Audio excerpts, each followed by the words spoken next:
Un découpage de la France pôle métropolitain région permettrait de donner beaucoup plus de force et de cohérence à l'attractivité du territoire. Sapiens Sapiens, c'est chaque mois une conversation en toute liberté avec une personnalité du monde économique et intellectuel, un rendez-vous entre êtres humains pour se comprendre et comprendre le monde.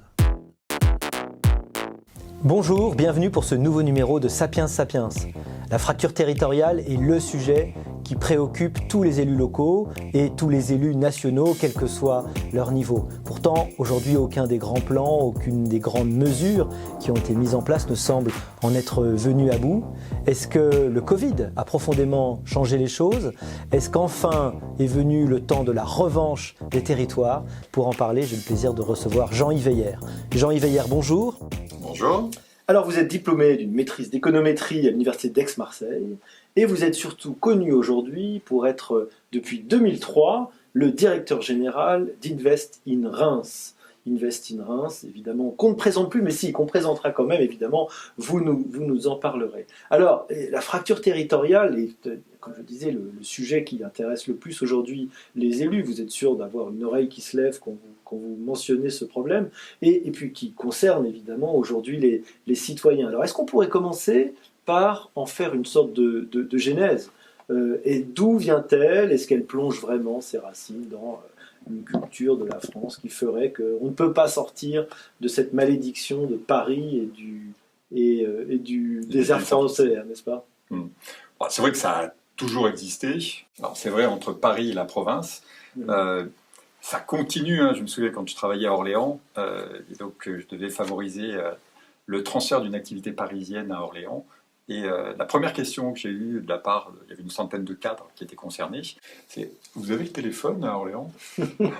Donc, il y a les Américains qui demandent « Mais est-ce que vous avez l'électricité en France ?» Exactement. Alors c'est une fracture aussi dans les mentalités, un peu psychologiques. Il y a essentiellement une fracture géographique où vous avez l'héliotropisme et l'héliotropisme, qui font donc l'appel du soleil ou du grand large, versus des territoires dans le nord, dans l'est, qui sont un peu moins favorisés. Donc, quand vous posez la question directement à des salariés, des habitants, des familles, où est-ce qu'elles, idéalement, elles aimeraient vivre, on retrouve cet appel du grand large. On arrive, je dirais, progressivement à gommer, parce que l'État intervient fortement. Donc, quand vous prenez la disparité des salaires et des revenus par habitant, cette disparité est en forte régression. Donc, l'intervention de l'État est importante. Je pense aussi les échanges. C'est vrai qu'avant, on avait un peu du mal à se déplacer. Le fait de pouvoir plus facilement se déplacer réduit cette fracture. Et puis surtout, le numérique. Le numérique fait que maintenant, on a accès à énormément de services. Pas besoin forcément d'aller dans la grande ville, dans la grande métropole, pour pouvoir trouver ce type de service avec télémédecine, télétravail, etc. Et je pense que maintenant, la crise, et c'est vraiment un accès, il y a un point très important, c'est que crise égale opportunité. Et cette crise-là de la Covid doit nous permettre, avec l'explosion du télétravail, de permettre à des territoires qui n'étaient pas forcément bénis des dieux de ce point de vue-là, et qui avaient encore un peu de retard, de se positionner. Si on prend l'exemple de Boursorama, une activité parisienne, propose à ses salariés de ne travailler à Paris que 2 jours par mois. Et le reste du temps, il leur propose d'aller même en Corse pour aller vivre et donc télétravailler. Donc en fait, on voit que cette fracture territoriale, grâce à la crise, va progressivement se gommer. On comprend bien qu'il y a des opportunités, vous nous en reparlerez, mais d'abord j'aimerais que vous nous parliez beaucoup plus d'Invest in Reims. Ça existe donc depuis 2003, ça fait quasiment 20 ans. Est-ce que vous pouvez nous dire quelle était sa mission depuis le début et quelles ont été vos actions? En fait, les élus de l'époque, le maire de Reims, président de la métropole de Reims et de la chambre de commerce, se sont posés la question en disant, voilà, nous, collectivités, on a mis un ticket de 100 millions sur la table pour se payer le TGV. C'est un investissement qui est très lourd. Comment rentabiliser cet investissement? Ils se sont dit, bon, on va se doter d'une agence de développement économique. Il n'était pas encore arrivé le TGV, hein, mais d'accord. Hein, on est bien dans l'anticipation. Hein. Oui, oui. C'est-à-dire qu'un TGV, on y travaille dessus pendant 20 ans. Donc c'est très très très long. Et là, c'était 4 ans avant l'arrivée du TGV. Alors ben voilà, il faut qu'on soit prêt pour pouvoir rentabiliser le plus rapidement possible cet équipement très structurant pour un territoire. Mais il faut se préparer. Alors c'est vrai que Reims crée son agence en 2003. C'est pas dans les premières agences. Les premières agences, c'est juste après la Seconde Guerre mondiale, dans les années 50, avec notamment Metz qui avait créé sa première agence. Donc là, on a pris 50 ans de retard. Et donc l'idée, c'était d'utiliser ce retard pour être quelque part en avance, grâce aussi à ce TGV qui donne un effet booster. Et donc c'est bien se préparer. Et j'ai eu cette chance de pouvoir monter from scratch, de zéro, une agence de développement économique, de recruter une équipe, constituer une offre et pouvoir, 18 mois après, réaliser nos premières implantations. Donc on s'est fixé, alors, le marketing territorial, c'est quoi? C'est très clairement proposer une destination, une implantation à des entreprises et les accompagner de A à Z. Et dans notre métier, il faut rassurer, rassurer et rassurer. Parce que c'est très angoissant. 3 grosses missions. 3 grosses missions. Et qui peuvent être parfois très complémentaires. Oui. Un chef d'entreprise n'ouvre pas tous les 4 matins un site. Et donc, c'est forcément anxiogène parce que c'est nouveau, ça coûte de l'argent. Et en règle générale, on le fait sur des territoires qu'on ne connaît pas forcément. Et donc, il faut pouvoir, là, le rassurer. Et donc, toute la mission d'Invest in Reims est justement de pouvoir mobiliser très rapidement, sous 24 heures, d'apporter des réponses très concrètes aux 40 questions que se pose un chef d'entreprise quand il imagine une implantation. La première question, vous avez un peu une idée de la première question que se pose un chef d'entreprise quand il imagine une implantation? Si j'étais à sa place, c'est les écoles. La question que je me poserais, mais c'est peut-être pas tout à fait ça, si. C'est pratiquement en lien, mais les écoles, vous touchez du doigt vraiment l'élément fondamental de l'attractivité. Mais la première question, c'est le bassin d'emploi. On ne se développe pas dans un désert. Donc si demain je m'installe chez vous, vous pouvez m'offrir des subventions, vous pouvez m'offrir un TGV, vous pouvez m'offrir des bureaux. Si je ne sais pas recruter, what's the sense? Ça m'apporte quoi? Et donc il faut pouvoir leur garantir une disponibilité d'un bassin d'emploi non seulement en nombre, mais qualifié, pour pouvoir facilement se développer. Et donc tout le travail d'une agence de développement économique, c'est de faire en sorte de travailler en réseau, en mobilisant une centaine d'experts très rapidement pour répondre sous 24 heures à toutes les questions. Et parmi les questions, on a des fois des questions vraiment très particulières. Je ne sais pas si vous connaissez le groupe InVivo. Oui. Gamme Vert, Jardiland. Ils ne sont pas très loin d'ici, avenue de la Grande Armée, donc à Paris. Ils avaient une de leurs filiales, AgroSolutions. Sont des data scientists. Et ils imaginent en fait la smart agri. Comment demain on va développer l'agriculture. Donc ils se sont dit, plutôt que de le faire à Paris, on va le faire sur un territoire plus proche, notamment de tout ce qui est le secteur agricole. Et donc on a réussi à les implanter à Reims. Et au bout de 3 mois, donc on a implanté ça, au bout de 3 mois, il y a la directrice qui m'appelle, qui me dit « Jean-Yves, il faut vraiment que tu nous aides parce qu'on risque de perdre un de nos chercheurs qui menace de retourner à Paris, puisque lui fait des courses dans des escaliers. Il lui faut une tour de 15 étages pour s'entraîner régulièrement à faire, et la prochaine course, c'est à la Tour Eiffel, et donc c'est des courses internationales. » Et donc, il faut un immeuble de 15 étages. Exactement. Et en 2 heures de temps, on lui a trouvé un immeuble de 17 étages et on lui a donné les clés, il s'entraîne quand il veut. Donc, je ferme la parenthèse, c'est une petite anecdote, mais on peut aller jusque-là pour trouver et apporter des réponses très précises. Dans les dernières sociétés que nous avons installées, c'est une société parisienne qui développe des lanceurs de satellites orbite basse. C'est une start-up qui s'est dit, voilà, pour me développer, je ne peux pas le faire à Paris, je vais le faire dans un environnement plus favorable.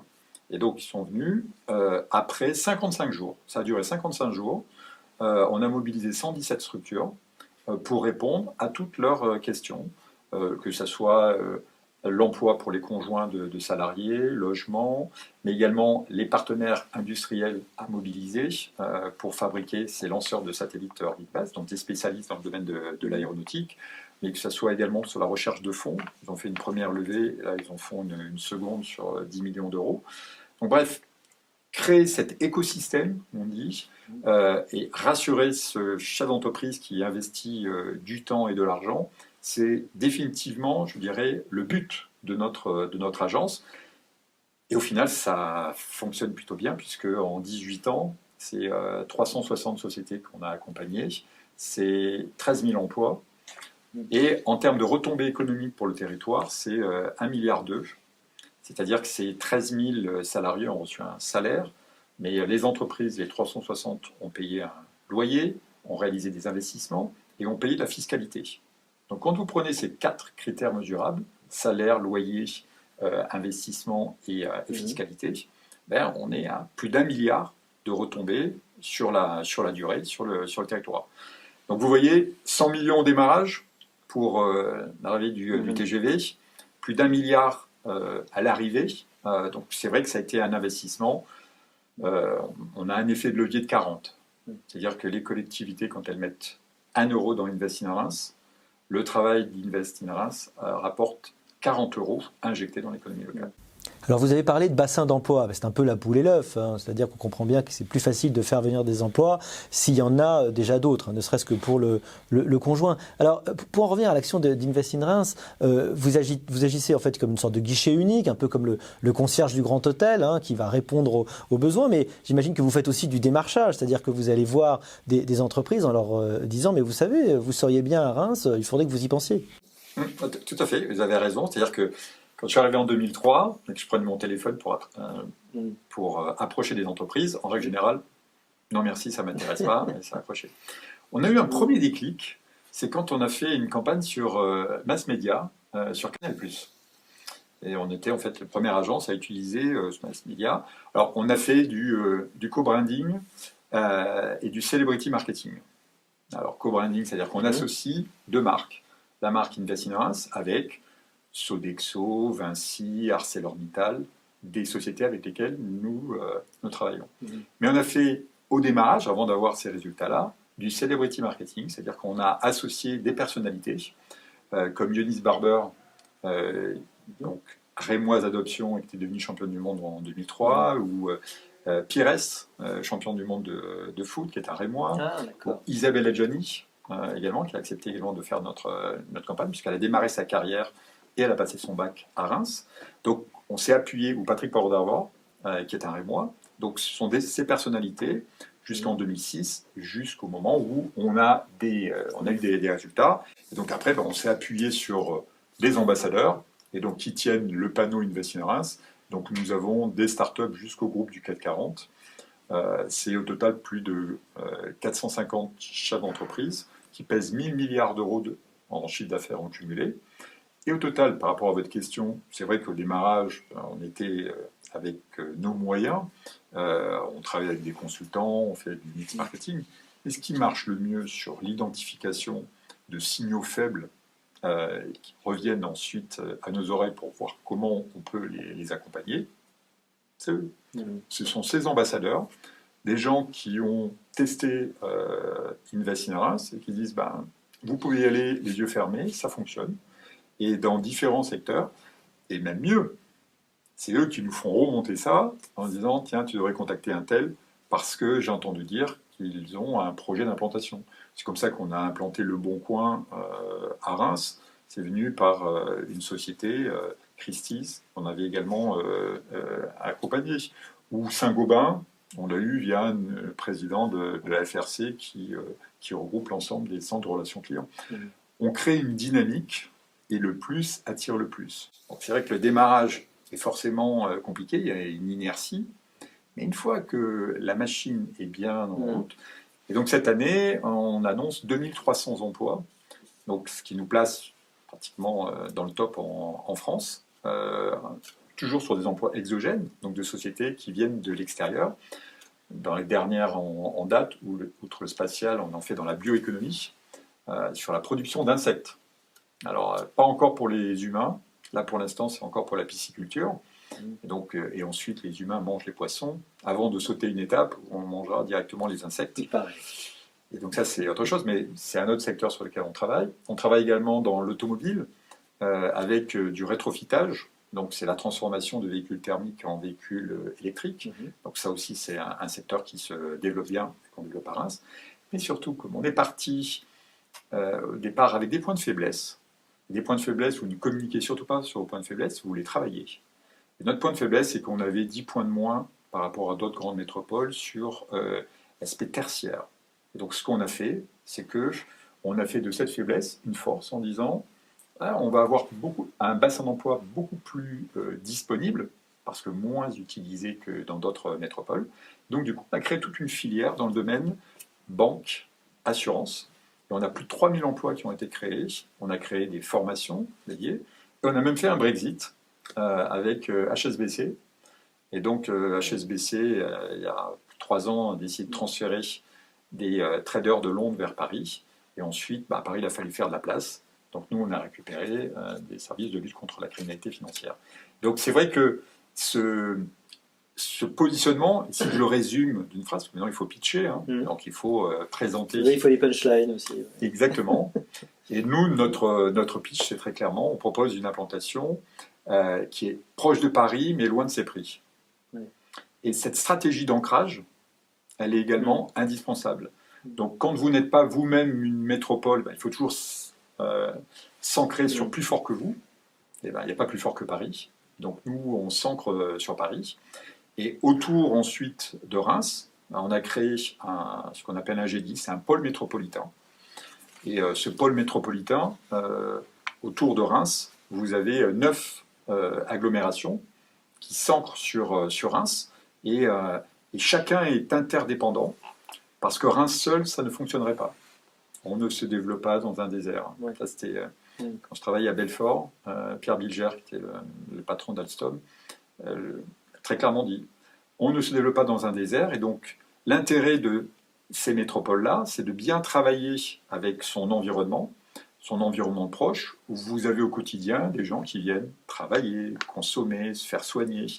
Et donc, il faut faciliter les échanges, et dès lors que vous avez cette taille critique, vous dépassez les 500 000 habitants, vous existez sur une carte de France. C'est combien l'agglo de Reims aujourd'hui ? 300. D'accord. 300. Et donc, le pôle métropolitain que nous avons lancé en 2004, donc maintenant ça date, fait 1,1 million. Donc ça, c'est l'INSEE, avec Aisne-Marne-Ardenne. Donc là, on est à cheval sur 2 régions, la région Hauts-de-France et la région Grand Est. Et 3 départements, les Ardennes et la Marne qui sont dans le Grand Est, et l'Aisne qui est dans les Hauts-de-France. Donc c'est vrai que ce découpage qui est administratif ne correspond pas à grand-chose. Il vaut mieux travailler sur un découpage plus proche de la réalité. Et, des bassins de vie et d'emploi, évidemment. Tout à fait. Et donc c'est une des recommandations qu'on pourrait faire, c'est de faire un redécoupage de la France. Non pas sur nos 13 régions qui sont complètement théoriques et administratives, mais sur des bassins de vie. Et donc, il y a en gros une 40aine de bassins de vie, comme ça, autour de métropoles. Affirmés ou non, puisque vous avez 22 métropoles, reconnues comme telles par l'État. Donc là, je vous parle d'une 40aine de pôles métropolitains. Donc autour de métropoles qui en sont, et d'autres qui n'en sont pas encore, mais qui doivent s'imposer comme telles, et nouer des partenariats tout autour pour avoir un poids suffisamment important, avoir un écosystème suffisamment fort, et après, vous avez des régions qui vont coordonner ces pôles métropolitains. Donc un découpage de la France, pôle métropolitain, région, permettrait de donner beaucoup plus de force et de cohérence à l'attractivité du territoire, selon moi. Alors on reproche souvent au TGV d'avoir réalisé une forme d'aspiration des villes justement qu'il était censé désenclaver en aspirant toutes les forces vives vers Paris. Alors est-ce que le Covid a changé les choses? Vous me dites que à Reims vous arrivez à avoir une liaison très rapide avec Paris mais qui ne vous empêche pas justement d'avoir ces forces vives. Est-ce que cet exode urbain dont beaucoup de gens parlent, plutôt un exode non pas vers les campagnes hein, mais un exode vers des villes plus petites, est-ce que selon votre expérience il y a lieu? D'ailleurs, le télétravail qui se développe, est-ce que c'est une action aujourd'hui? Est-ce que c'est une nouveauté qui introduit une différence notable? Est-ce qu'on évite ce syndrome de la ville dortoir qui est placée trop près de Paris, trop à proximité et qui du coup en perd sa capacité à se développer? Alors, c'est vrai que ça a souvent été une crainte en disant oui, mais avec le TGV, on va trop facilement devenir une ville dortoir. Alors, une ville dortoir, c'est à partir de quelle taille? Reims, donc intramuros, c'est 180 000. Il y a une population active de 100 000 intramuros. Sur le bassin, on est sur une population de 450 000. Vous savez combien il y a de navetteurs qui vont à Paris tous les jours? 1000, peut-être, de plus. Ouais. 2004. 2004, oui. Parce que ça fait 2 TGV, quoi, ou 1 ou 2 TGV, oui. Donc 2004 versus les 450 000, voire même les 100 000, on ne sera jamais une ville dortoir. Ça, c'est clair. Et de toute façon, c'est, de mon point de vue, une condition nécessaire, le TGV, puisque les transports, les échanges, c'est la base, mais ce n'est pas une condition suffisante pour demain être attractif. Donc il faut pouvoir développer une offre. En fait, il faut en capacité de développer à la fois le hard et le soft. Donc le hard, ce sont tous les équipements, les piscines, les stades. Pas seulement la vie d'entreprise, de la vie de tous les jours, de la vie familiale. Exactement. Et le soft, c'est l'animation. Parce qu'il faut animer. Parce que si il suffisait simplement d'avoir un zénith, etc., pour être attractif, ça se saurait. Et c'est le soft qui est le plus compliqué. Et vous avez raison. Si on se pose déjà la question de l'attractivité, il y a 2 types d'attractivité. Il y a une attractivité durable, et on la mesure comment? Par le déménagement. Et donc, qui s'installe? Les salariés qui viennent s'installer dans une ville, donc ils déménagent, ils s'installent. Vous avez les étudiants qui viennent poursuivre un cursus pendant 3 à 5 ans. Vous avez les retraités également qui viennent s'installer. C'est un nouveau projet de vie. Et maintenant se rajoutent les télétravailleurs. On peut dire les salariés, mais les salariés, eux, suivaient des entreprises et ils allaient travailler dans les entreprises. Les télétravailleurs, ça c'est quelque chose de nouveau. Alors vous me posez la question, est-ce qu'on voit un impact? Vous savez très bien, pour mesurer un impact, il faut être sur un trend d'au moins 5 ans à 10 ans pour voir un peu cet impact.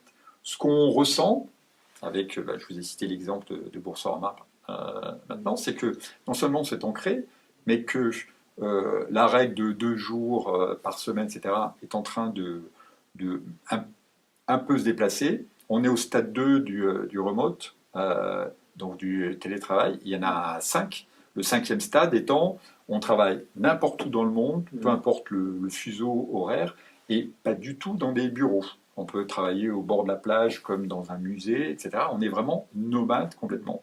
Là, on est encore au démarrage, mais on a fait un bond extraordinaire. Qui aurait pu imaginer qu'on puisse télétravailler comme ça, aussi facilement que l'on a fait. Alors, c'est en train de se réajuster, mais on constate que les entreprises trouvent ça bien. Ils n'ont pas constaté une baisse de la productivité parce qu'il y a eu une augmentation du nombre d'heures travaillées aussi. C'est-à-dire qu'on coupe moins. Il y a moins de pauses. Il y a moins de pauses. On est quand même toujours un peu là-dedans. Et puis, tous n'ont pas la capacité d'avoir une pièce où, quand je ferme la porte du bureau, c'est terminé. Et donc, c'est toujours en train de travailler. Il y a même des entreprises qui me disaient qu'ils étaient obligés d'envoyer des mails à leurs salariés en disant attention, à 18h30, on coupe là. Et donc, il y a aussi un bien-être, parce qu'on ne peut pas être connecté en permanence. Donc, sur cette attractivité-là durable, vous voyez les 4 types, sachant que c'est un salarié qui suit une entreprise ou un télétravailleur, et après les autres. Et puis, il y a une attractivité qui est moins durable, qui est plus éphémère, qui est le touriste. Et lui, il ne va pas venir déménager, on le mesure en unité. Et donc, les deux baromètres de l'attractivité, déménagement et unité, et puis ensuite, vous mettez en place des actions pour toucher alors, du B2B ou du B2C. Donc, le B2B, donc business, là on est plutôt sur les entreprises qu'on va aller chasser, et puis les étudiants, donc au travers des écoles, que l'on fait venir. Et là on en revient sur le truc, vraiment les écoles c'est l'élément clé, parce que non seulement ça peut faire venir des entreprises, les entreprises vont venir parce qu'il y a des écoles, et donc il y a un bassin, mais surtout ça permet de fidéliser les familles. Parce que vous qui êtes parisien, vous décidez demain de vous installer à Reims, parce qu'on vous fait un pont d'or pour aller travailler dans une très belle entreprise rémoise. Vous allez venir et au bout de 5 ans, vous dites, bon ça va, j'ai fait le tour du poste et je vais peut-être aller ailleurs si on ne me donne pas un nouveau challenge. Sauf si vous dites, mais localement je trouve toutes les conditions de vie pour ma famille, les enfants, les écoles sont de très bon niveau, et en général c'est ça qui vous fait rester. Donc si vous trouvez une accessibilité avec un bon niveau d'enseignement pour faire votre sport favori ou la culture qui vous convient, eh ben, vous allez faire l'effort de rester plus longtemps. Et une fois que vous avez passé la barre des 8-10 ans, ben, vous êtes moins mobile. Et cette fidélisation, c'est véritablement les écoles qui permettent de le faire. Mais au-delà de ça, je dirais que si je vous dis spontanément, demain vous avez le choix d'aller dans une ville. Vous me citez quelle ville ? Bordeaux, parce que j'y enseigne. Bordeaux, ouais, mais Bordeaux arrive souvent en tête, parce qu'en même temps, c'est la mer, c'est le sud, etc. Et puis, je suis pas à Rennes, j'y ai étudié. Rennes. Voilà. C'est là où vous avez à un moment donné des trajectoires de vie, et c'est vrai que ce sera plus proche des côtes, n'est-ce pas, et du sud. Voilà, alio et héliotropisme. Ouais. On est, mais en plein dedans. Et donc, par rapport à ça, c'est véritablement ce qui peut faire la différence. Il faut qu'on sorte je dirais, d'une liste à l'après-vert de j'ai une piscine, j'ai un zénith, j'ai un hôpital, etc. Et donc, on doit sortir de critères raisonnables pour rentrer dans l'émotion. Et pour faire le coup de cœur, le choix coup de cœur. Exactement. C'est comme une maison, un appartement. Tout à fait, c'est comme une maison. C'est-à-dire que quand vous avez envie d'acheter une maison, eh ben, vous avez pourtant tous vos critères, il me faut 3 chambres, etc. Et vous ne savez pas pourquoi, mais vous êtes rentré dans cette maison et ça a matché. Ben, c'est là où on doit travailler en termes du marketing, c'est de faire de ces prospects, non pas des clients, mais des fans. Et des gens qui disent « Ah mais c'est à Reims qu'il faut aller ». Et donc, je me souviens, on était en concurrence avec Nice. Ça, évidemment, c'est une sacrée concurrence. C'est une sacrée concurrence. Et donc, c'était une société parisienne qui avait donné choix à ses salariés. C'était il y a 15 ans. Elle dit voilà, on est 200 personnes et on doit quitter Paris pour des questions de coûts. Et on va soit proche, c'est-à-dire Reims, soit on va à Nice. Et donc, ils ont fait un sondage et à votre avis, ils ont décidé d'aller à... aller Reims.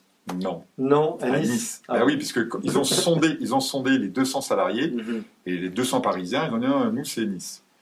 Et en fait, au final, au bout de 4 jours, donc ils ont envoyé une équipe projet, et au bout de 4 jours, ils sont revenus, on dit hop, on n'y va plus. Et pourquoi ? Il dit on est 4 personnes et on a les pires difficultés à trouver un logement. Et donc, avec les 200 personnes, ça sera ingérable. Et on s'est dit, donc, est-ce que pour autant ils sont venus à Reims ? Bon, ça c'était en 2005. Non. Mais pourquoi ? Parce qu'on ne faisait pas encore rêver. Et dans notre métier, mais comme dans beaucoup de métiers, il faut faire rêver. Il faut déclencher une émotion. Et donc c'est travailler là-dessus pour que demain on ne calcule pas, etc. On dit, ah non mais Reims, pour moi c'est génial, et je le mets en tête. Et il y a encore trop de dossiers qui nous échappent. Donc pour l'instant, je dirais que Reims est passé de la belle endormie dans les villes de Ligue 1 de l'attractivité, donc du top 20. Maintenant, il faut qu'on arrive à jouer la Coupe d'Europe chaque année, donc on fasse partie du top 6. Et pour ça, il faut que spontanément, on pense à Reims. Or, les villes que vous me citez, Rennes, Bordeaux, Nantes, Nice, Lyon, Lille, sont des villes qui sont spontanément citées. Il faut qu'on arrive à se glisser, et donc passer de la raison vers l'émotion, avec tout le travail à accomplir. Il y a encore du travail à faire parce que nous n'en sommes pas encore là. Mais nous avons énormément d'atouts et de volonté pour le faire. Il ne faut pas parler des concurrents, je sais, mais est-ce qu'il y a d'autres régions, il y a d'autres villes qui suivent un peu votre exemple, ou leurs propres agences? Est-ce qu'il y a une méthode qui est réplicable? En fait, il y a des réflexes à avoir, ça c'est clair, mais il faut être complètement ouvert à la réflexion. Et, Peut-être que chaque territoire a ses atouts, évidemment. exactement. On ne vend pas Bordeaux comme on vit Rennes, comme on Non. vend Reims. Ouais. Il y a une question à se poser, et elle est simple à poser, la réponse est toujours compliquée. C'est qu'est-ce que vous avez, vous, sur votre territoire, par exemple à Reims, que vos concurrents n'ont pas et qui emporte la décision de votre cible? L'avantage concurrentiel, comme on dirait en stratégie. Tout à fait, tout à fait. Mm. Et l'avantage concurrentiel, on ne peut pas dire, voilà, nous à Reims, on a le TGV. On va dire, oui, mais à Lille, il y a aussi le TGV, à Tours, il y a également le TGV. On va dire, oui, mais nous à Reims, on a une qualité de vie. Mais la France, c'est un beau pays, avec, on y mange très bien. Alors c'est un argument qu'on a mis en avant, puisqu'on se dit être la première agglomération gastronomique de France, quand on prend le nombre d'étoiles au guide Michelin ramené à la population. Mais Lyon pourrait dire la même chose, Dijon pourrait dire la même chose, Bordeaux pourrait dire la même chose. Donc on pourrait dire oui, mais on a 40 000 étudiants à présent. On dit oui, mais Aix-en-Provence, il y en a 3 fois plus, à Lille également, ou à Strasbourg, etc. Donc ça ne peut pas être également un argument. Donc alors on est proche de Paris. Oui, mais Lille est aussi proche de Paris, Orléans, Tours, Le Mans sont des villes également proches de Paris. Donc trouver l'argument qui va vous différencier par rapport à vos concurrents, mais surtout qui est intéressant. C'est pas dire, voilà, on est spécialiste de la production de souris blanches. Et, oui, and so what, ça vous apporte quoi? Donc, qu'il soit suffisamment différenciant pour amener votre prospect à dire, c'est à Reims qu'il faut que j'aille. Et c'est vraiment là le plus compliqué. Et alors, d'après vous, quel pourrait être... J'allais vous demander, c'est quoi l'avantage concurrentiel décisif de Reims? Eh bien, j'en reviens toujours à la même chose. Hein. C'est ça. Ces ambassadeurs. Oui, puisque ça, c'est... Alors, les ambassadeurs, c'est pas unique. Hein. Nous, on l'a lancé en 2003. Alors, c'est vrai que Lyon l'a développé depuis, l'Alsace l'a développé, la Bretagne. Mais c'est la première fois que des ambassadeurs ne sont pas très nombreux, mais c'est aussi notre stratégie, c'est less is more, moins mais mieux. C'est-à-dire qu'ils ne sont pas nombreux, mais ils sont très efficaces. Quand ils vous amènent 70% de vos implantations, ils sont très très efficaces. Ouais. Et quand je contacte une entreprise, elle me dit « c'est normal, vous faites votre travail.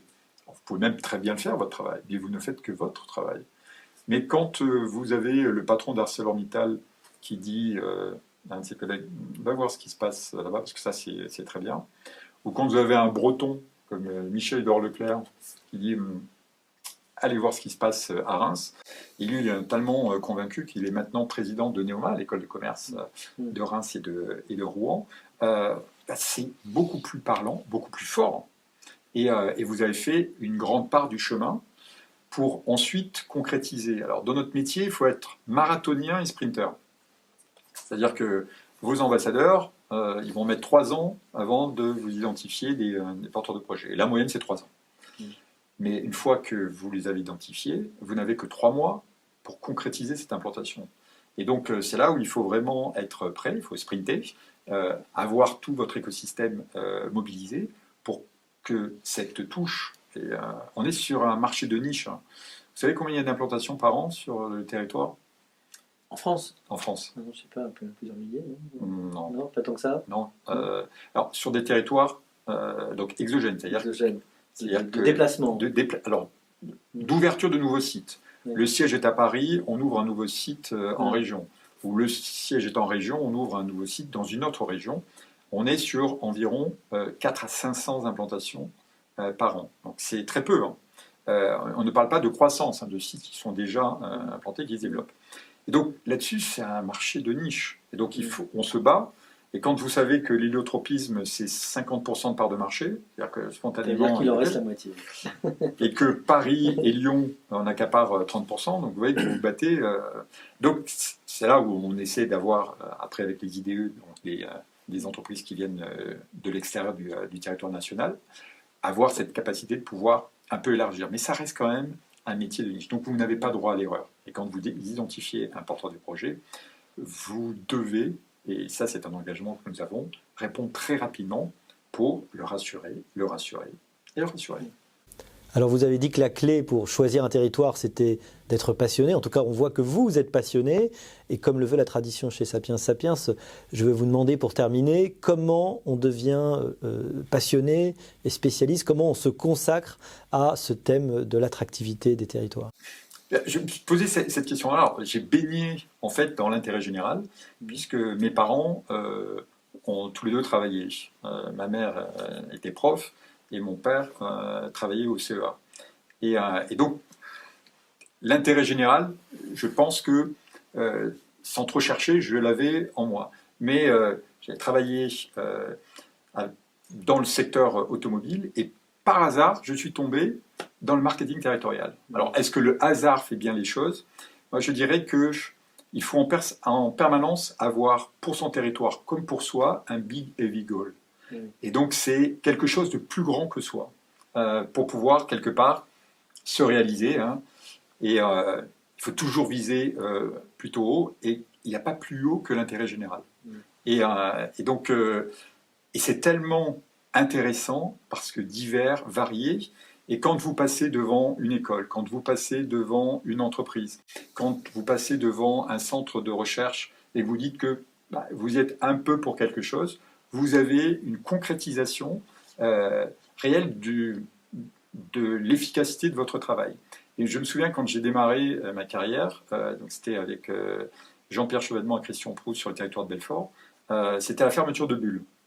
Et donc il y avait un grand bâtiment qui avait été construit par Eiffel, qui faisait 7000 mètres carrés, et au fur et à mesure, Bulle réduisait ses effectifs. Et toutes les semaines quand j'y allais, je voyais une réduction des effectifs, et donc le bâtiment qui se vidait. Et là, vous prenez conscience de la nécessité de bien réussir votre travail. Si vous le faites mal, vous n'accompagnez pas une revitalisation, une redynamisation d'un territoire. Et ça, c'est pas avec des machines, c'est avec des hommes et des femmes. Et donc, c'est assez marquant. Donc, je suis tombé, je pense, un peu par hasard, mais avec un environnement propice à ça. Et le travail au quotidien m'amène à poursuivre toujours avec le même dynamisme cette mission. Merci Jean-Yves Heyer, merci. Merci.